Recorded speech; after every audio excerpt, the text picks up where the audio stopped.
Hello, I'm glad you come back with us today. I am making Jello. This is a small box. It's just regular strawberry Jello. This is one of the quickest, easiest snacks to keep in the fridge for the kids or just whenever you want some. Maybe put whipped cream on it. Okay, so this is a small box.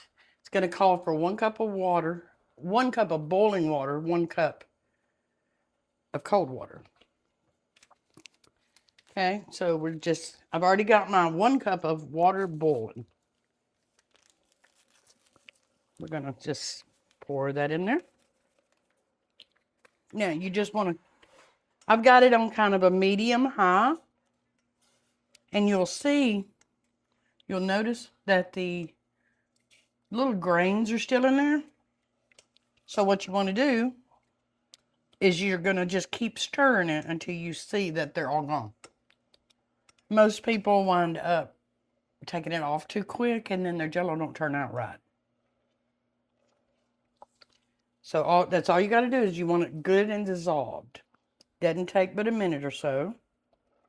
Now you can do this like I have a coffee pot or water kettle, electric kettle. I could have boiled it, but I wanted you to see what I was doing. You can do it as long as you got boiling water so that this will dissolve. You can even heat your water in the microwave. Okay, so we've got it good and dissolved now. Let me show you. See, you can't see all of the little grains in there anymore. So it's really good and dissolved. That's all you got to do. Okay, now we're going to take a cup of cold water and pour in there. Stir that up good. No more boiling. I've already turned the eye off. You can put it in a casserole dish, Tupperware. I'm going to show you both. Right now, this time, I'm going to pour it up in little small mason jars. So if the kids want one, they can just run in there and grab it. So I just pour, or Dad for that matter. Right. So you don't have to run in there and make everybody a snack. Just pour an amount that you feel like is good for it. Put a top on it, put it in the fridge, and they'll be ready. And that would be all you have to do.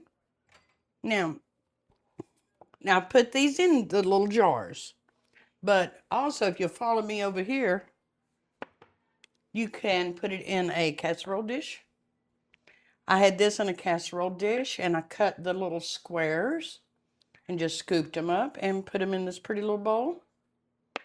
So there's so many, as long as you've got a pan, hot water, a box of Jell-O, and something to pour it in, you've got a snack.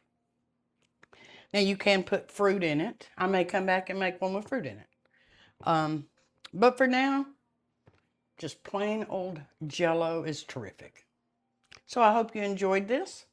Just make sure you dissolve it good. That's your biggest thing. And I hope to see you soon. Thank you.